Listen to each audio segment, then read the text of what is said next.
Dana, I have another question for you, and it's good that you're with me today because you have so much wisdom in you, and I really enjoy talking to you.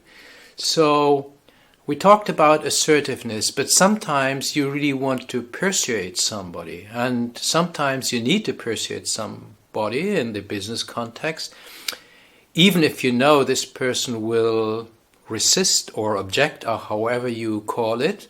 And I'm sure you, as a former dominatrix, have some ideas how to deal with somebody who persists or objects, but you need to persuade them. Yeah.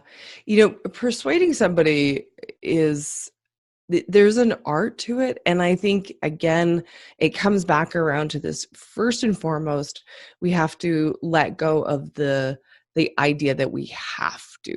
And then it becomes a dance where we're engaging in this just dynamic with the person of looking and saying, okay, where else can I, how can I get it on board for them? How can I explain this in a way that makes sense in their world? And so the first step in persuading somebody is understanding where they're coming from. When we understand where they're coming from, then we can link our thoughts and ideas, our concepts, to what they're thinking. What are their beliefs? And then, when we do that, it's a lot easier for people to bring that on board and to have that concept. And I think the other big thing is that when you're not trying to make somebody be, seeing your side, when you don't have attachment to it and you're not pushing for it, then there's space for the other person to say, oh, let me consider that. Let me think about that. And you can kind of keep coming in, like I said, keep coming in from a different angle.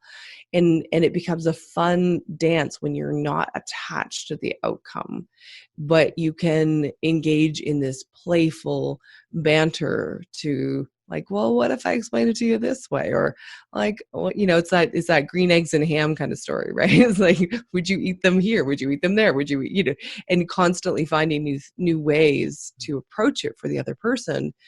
And eventually, they will either be on side or they won't, but you will have learned new ways to engage with that person, and you'll learn new things about how they see the world. Yes, and I like that you talked about you have to understand where the other person is coming from.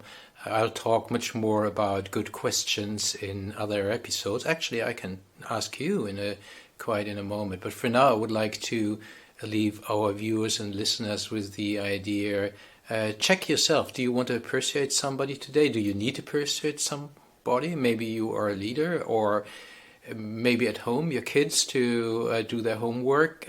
Please report back. What's your way of persuading somebody? And very often we are not successful. What's your trick to be successful in being persuasive?